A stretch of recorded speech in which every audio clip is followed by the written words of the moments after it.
Welcome to News at 10. I'm Brendan Lupol.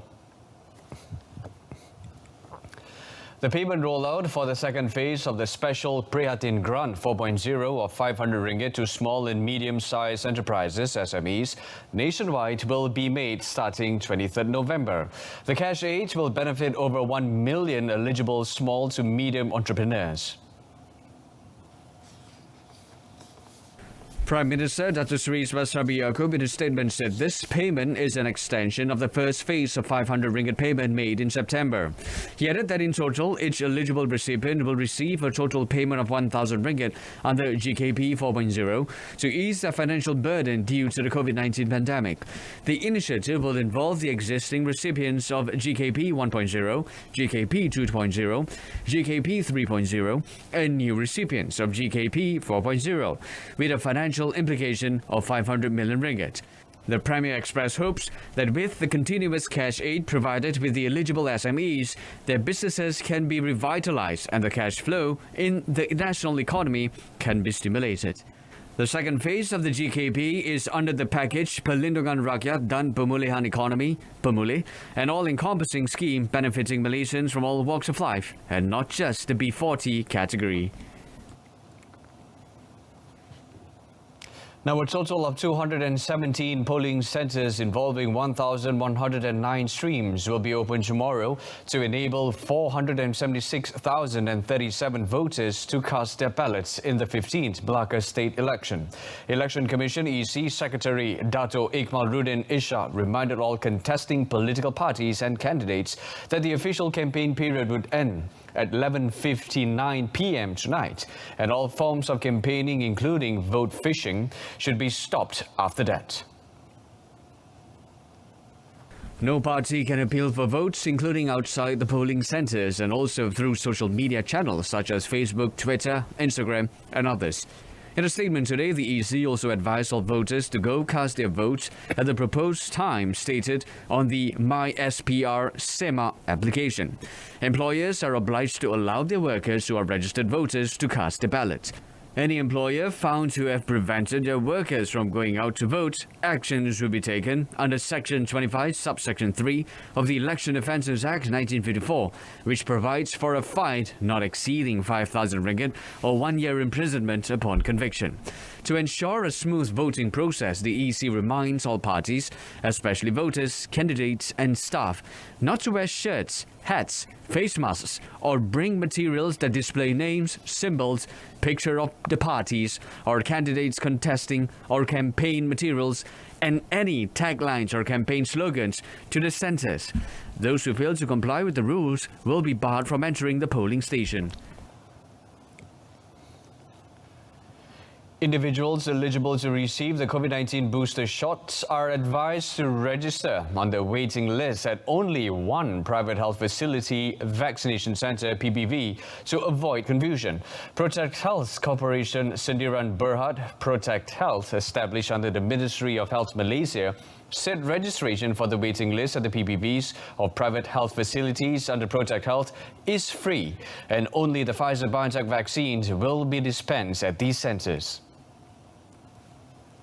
In a statement today, Protect Health said, apart from walk-in, registration of names in the waiting list at these PPV can also be done by phone and email, according to the PPV list, which is available on the Protect Health website starting this Monday. The PPV list will be updated from time to time. Individuals who have successfully registered will be placed on a waiting list and will be contacted by the facility concerned if there are cancellation or no-show by those who were given appointment for the vaccination through MySejahtera. The Pulau Pinang government, through the State Health Department, plans to have more facilities to administer COVID-19 vaccine booster dose in efforts to provide better access for people in the state. The department is in the midst of identifying healthcare organizations, HCOs, that could assist to provide suitable halls for the purpose. Pulau Pinang Chief Minister Chow Kon Yeow said, as of yesterday, 78 private clinics and hospitals as well as an HCO with a capacity of over 1,000 shots a day have been operating as booster dose facilities in the state. At the same time, people's awareness on the importance to get the booster dose need to be increased, as only 60 to 70% of people who have been given the appointment through the MySejahtera application turned up for the shot. On 18 October, Pulau Pinang began administering COVID-19 booster shots to frontliners, and this would later be extended to the elderly and those with comorbidities. Royal Malaysian Air Force RMAF pilot Major Muhammad Faris Omar, who was injured in the Hawk 108 fighter jet crash, is reportedly in stable condition. RMAF headquarters, through a statement, informed that Muhammad Faris, 33, who sustained spinal injuries, has undergone successful surgery at about 7 p.m. last night in Hospital Seberang Jaya. Muhammad Faris is currently being monitored by medical officers and will require follow-up treatment. The statement also mentioned the plans for Muhammad Faris's follow-up treatment and will ensure that it will be managed in the best possible way. According to RMAF, the welfare of Muhammad Faris's wife, Siti Haj Abdullah, and their 2 children, aged 3 years old and 5 months old, is being coordinated by the Butterworth Air Base. RMAF has also established an investigation board to conduct detailed probing regarding the Hawk 108 fighter jet crash incident. In the meantime, RMAF urged all parties to refrain from making any speculation or spreading fake news regarding the incident and instead pray for the swift recovery of Muhammad Faris.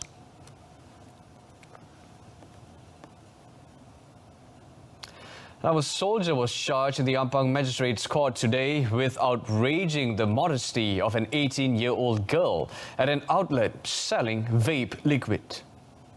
However, Zinat Lee Von Zim, 27, pleaded not guilty to the charge. He was charged under Section 354 of the Penal Code with using criminal force to outrage the modesty of the girl at the premises in Taman Keramat at 1:28 p.m. on 5th October this year.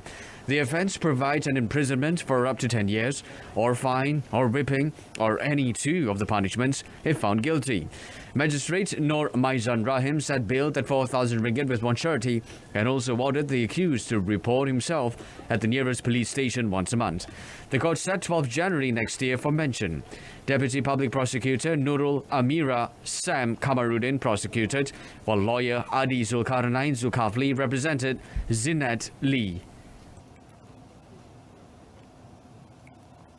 The Malaysian Anti-Corruption Commission (MACC) is striving to continue the returning of assets of One Malaysia Development Berhad, 1MDB, both domestically and internationally. Through cooperation and assistance of international enforcement agencies, assets amounting to over 20.53 billion ringgit were successfully returned to the Malaysian government. Most recently, on 12 November, Singapore's Commercial Affairs Department, CAD, has returned the money belonging to former SRC International Sendirian Berhad Chief Executive Officer Nik Faisal Arif Kamil through the Finance Ministry's Assets Recovery Trust account, totaling $864,813 Earlier, the Singaporean government had also assisted in the return of assets worth over $15 million to Malaysia, involving the accounts of Cutting Edge Industries Limited, owned by Dato Taufik Aiman and Samuel Goh.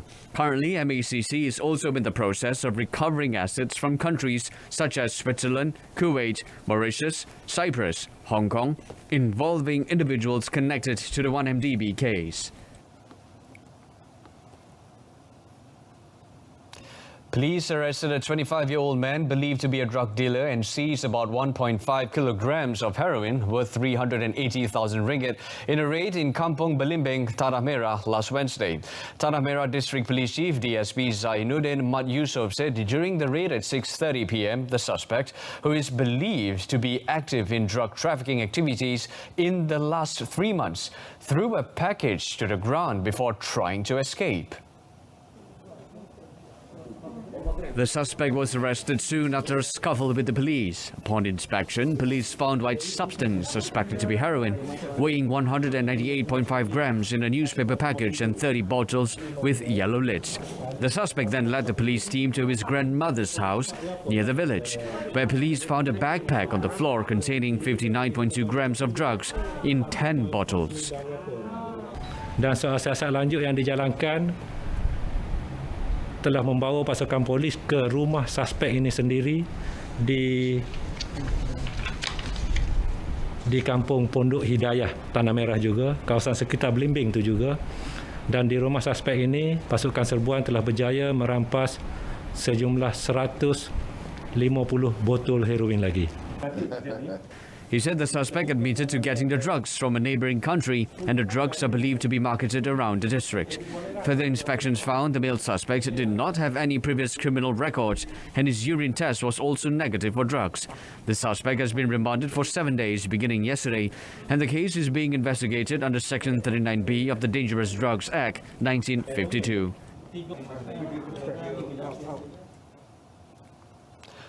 In other news, Yang di-Pertuan Agong Al-Sultan Abdullah Riyatuddin Al-Mustafa Billah Shah today conferred the honours and medals on 163 individuals at Istana Negara in the second session of the 2021 Federal Territory Awards. Also present at the ceremony was Raja Pemaisuri Agong Tunku Haja Aziza Aminah Maimunah Iskandaria. Leading the list of recipients was Deputy Minister Tourism, Arts and Culture, Datuk Seri Dr. Santara Kumar, who was awarded Darjah Suri Mahkota Wilayah SMW, which carries the title Datuk Seri. Other SMW recipients were Kuala Lumpur City Hall, DBKL, former Director General, Datuk Seri Dr. Noordin Abdul Raza and 7 other individuals. 38 recipients of the Panglima Mahkota Wilayah PMW Award, which carries the title of Dato, include Deputy Minister of Science, Technology and Innovation, Dato Ahmad Amzad Hashim, and national badminton legends Dato Rashid Siddiq and Dato Chia Sun Kit. In addition, 22 individuals were awarded the Johan Mahkota Wilayah JMW, 41 received the Ksatria Mahkota Wilayah KMW, 18 were awarded the Ahli Mahkota Wilayah AMW, and 35 received the Pangkuan Mahkota Wilayah PPW. The Federal Territories Ministry is aiming to provide 1,000 business premises for new small entrepreneurs, especially from the younger generation.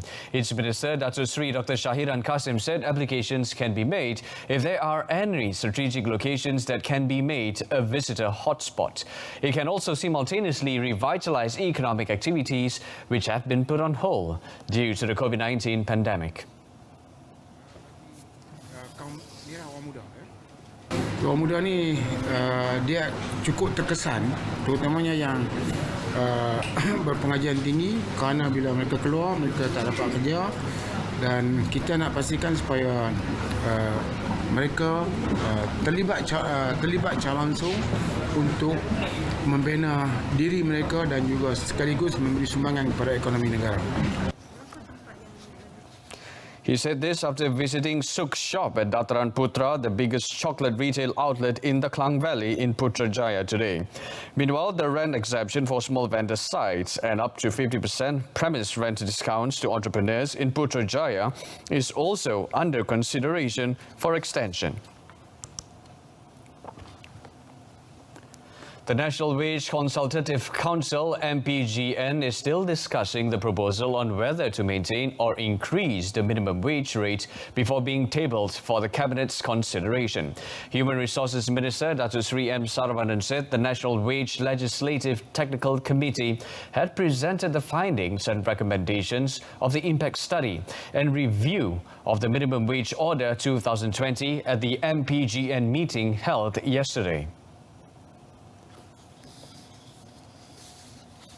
Among the matters discussed at the meeting was the proposal from the employers to maintain the current minimum wage rate, while the employees recommended that the rate be increased.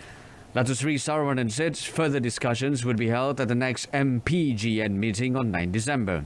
The impact study and review of the Minimum Wage Order 2020 was carried out through public consultations and engagement sessions involving representatives of employers and employees, employers' organizations, trade unions, and the public. According to the National Wages Consultative Council Act 2011, Act 732, PGM must be reviewed at least once every 2 years. Monthly domestic passenger movements across Malaysia Airports Holdings Berhad's MAHB network of airports in the country increased threefold to 1.18 million passengers in October this year, compared with the 362,000 passengers recorded in September. This increase of 226% followed the lifting of domestic travel restrictions, contributing to the group achieving more than 1 million total passenger traffic movements in Malaysia for the first time this year. In a release statement, MAHB said the group's combined operations in Malaysia and Turkey recorded a total of 4.1 million passenger movements last month, which was a 28% increase from September.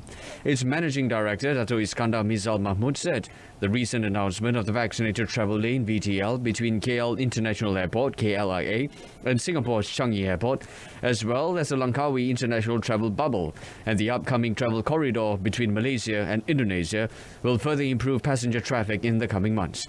On the part of the industry players, Dato' Iskandar Mizal said MAHB has to ensure that safety measures are strictly implemented and adhered to, so that passengers can travel with peace of mind and do not experience any deterioration in service level. On the whole, the Istanbul Sabiha Gökçen International Airport ISG is still the main contributor to the group's total passenger movements at 66%. Year-to-date, Malaysia airports had also registered 869,445 metric tons for its total cargo operations up to October this year, representing a significant increase of 26% from the same period last year. Olympic badminton men's doubles champions Li Yang and Wang Qilin today to march into the Indonesian Masters semi-finals in Bali. The national number one pair stunned the Taiwanese duo 21-13, 21-15 in just 31 minutes in the quarterfinals. Aaron and Wuyek are still seeking the first title despite making the Olympic podium in their debut in Tokyo. They now have a chance to do so, having hit form at the right time. Despite losing to the Taiwanese pair, seeded third in 3 previous meetings, the Malaysian duo 5th seed pulled through.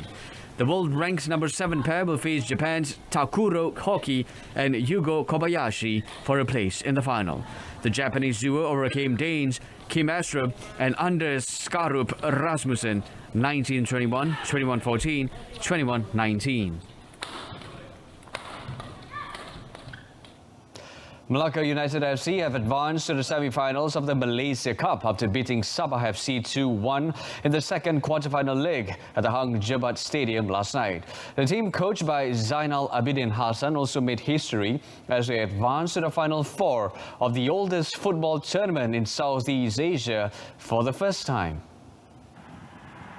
since 1992, with a 3-0 aggregate win over Selangor FC after securing a 1-0 victory in the second quarter final leg at the Kuala Lumpur Football Stadium in Cheras.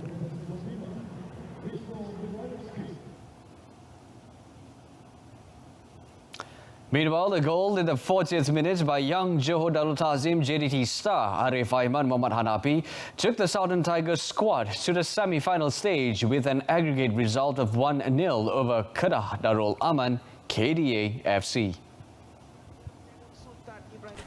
While addition Terengganu FC TFC, who recorded a 4-2 victory over 2021 Premier League runners-up Sarawak United to advance with an aggregate result of 6-3. The first 20 minutes were a little bit difficult.